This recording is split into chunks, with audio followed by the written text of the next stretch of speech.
What's good? What's good, everybody? Welcome back to another episode of The Urban Platform Speaks. Make sure to like and subscribe as you come into the channel. Check out the content.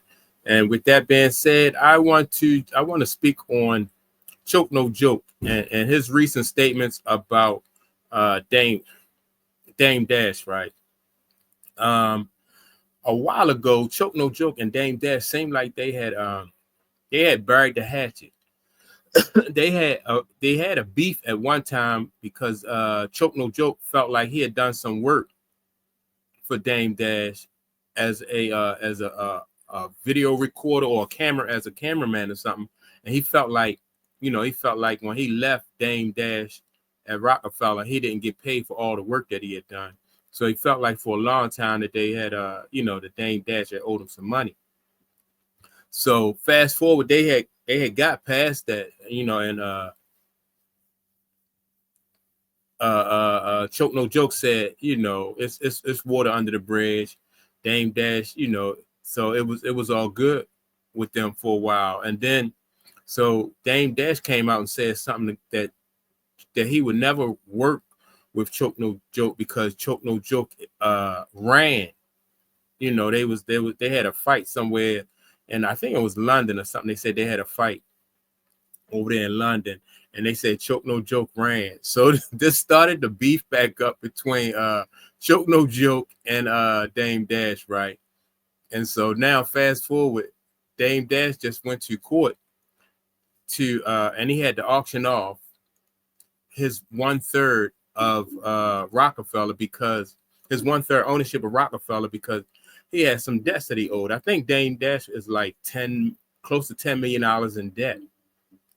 And so, or maybe like around $8 million in debt, I think. And so Dame Dash was hoping to get $10 million. But what happened was Dame Dash only got $1 million.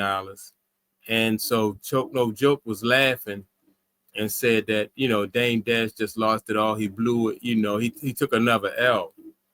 And so my thing about Dame and Dash is Dame Dash just beef with everybody, and sometimes Dame and Dash, when he have arguments or when he has beef, he may have a point. He's not always right, he's not always wrong. But what Dame Dash failed to realize is that sometimes you got to use some finesse in dealing with these different type of situations.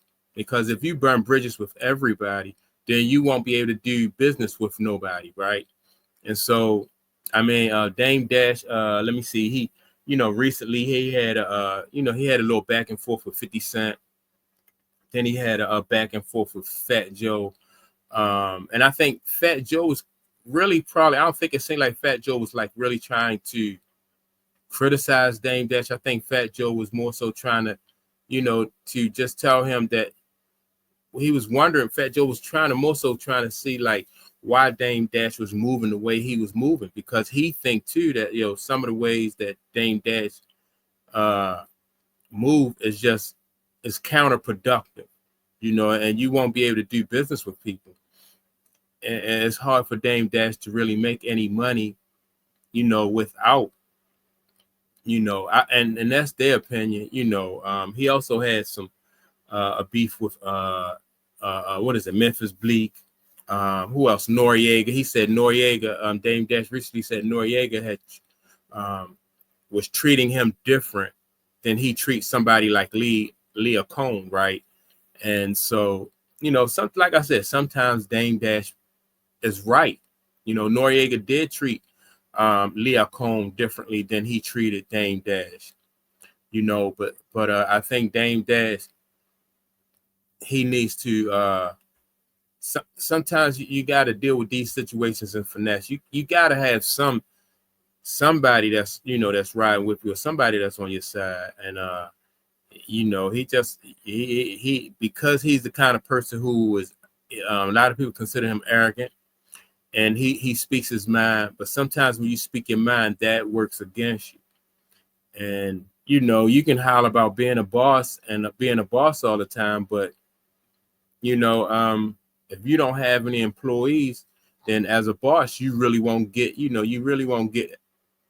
far, or if you don't have any people that you can work with or anything, you know, it makes it harder for you to get far. Now, everybody that you do business with, you're not going to agree with the way they do, you know, the way they do things sometimes.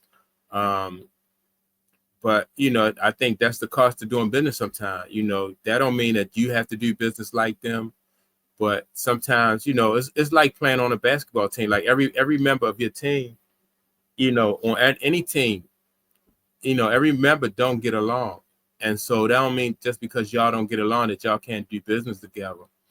You know, but with Dame Dash, man, he don't quit, you know, and so now, you know, he just makes a lot of enemies. He burned a lot of bridges, and it's just hard to see, you know, him really, you know, really getting ahead if he can't really get along with anybody. You know, he's like the kind of kid who used to get mad and take his ball home, you know, when things don't go his way. You know, eventually people don't, you know, people are not going to want to play, you know, with him at all. So and that's what I think with Damon Dash. He put himself in this predicament where it'd be hard for him to make any money, hard for him to do any type of collaborations because everybody you know, he's against everybody, and it's like Damon Dash against the world.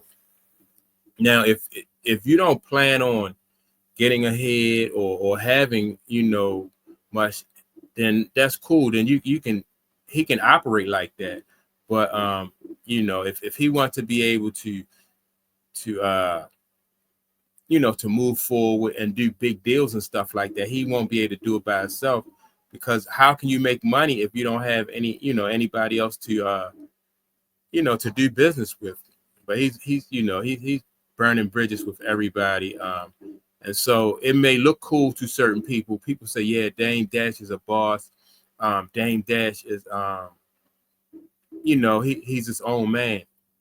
And you can be all those things too. Um, but you know, it's a price to pay when you, like I said, when you burn bridges with everybody.